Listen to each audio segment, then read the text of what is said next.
Here's your WNEM TV5 news update.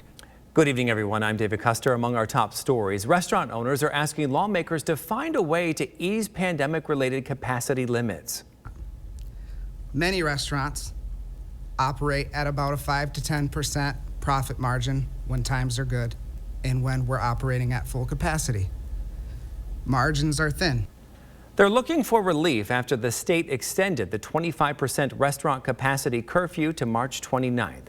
The state says capacity limits would rise to 50% if the 7-day average positivity rate remains around or under the current 3.9%.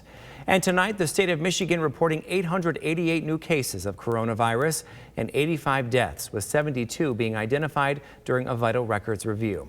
That brings the state's total to more than 578,000 cases, and the death toll rises to 15,273. The winter storm crippling parts of the U.S. now impacting Michigan's vaccine shipments. The Michigan Department of Health and Human Services says the weather has caused several delays at the distribution centers in Kentucky and Tennessee that we receive our shipments from. The state recommends anyone with an upcoming appointment to receive a vaccine should confirm it with their provider.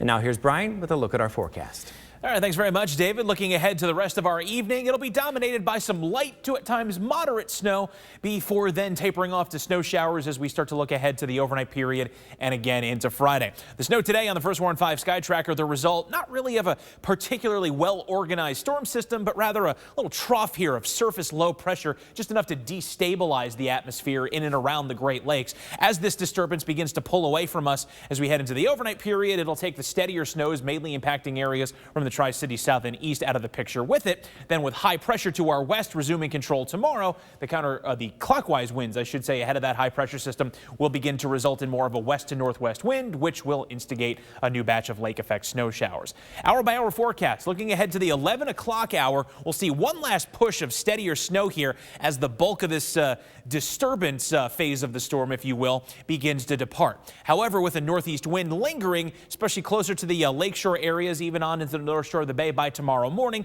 there will at least be a few leftover snow showers here and there into the overnight period. Then as we fast forward to midday, still a little bit of that activity hanging on along the north shore of the bay. But as we start to see more of a west to northwest wind really ramp up tomorrow afternoon and into tomorrow evening, not necessarily that is with blustery conditions, but it will be enough, as you saw there, to spark off a new batch of lake effect snow showers as we roll into early tomorrow evening.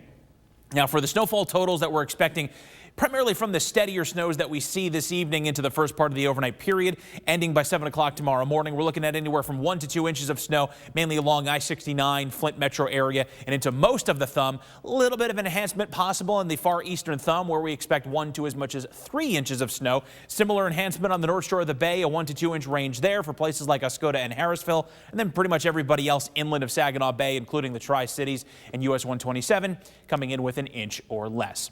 Overnight conditions, I should say, seeing the evening light snow taper off to scattered snow showers, but overnight lows staying in double digits tonight.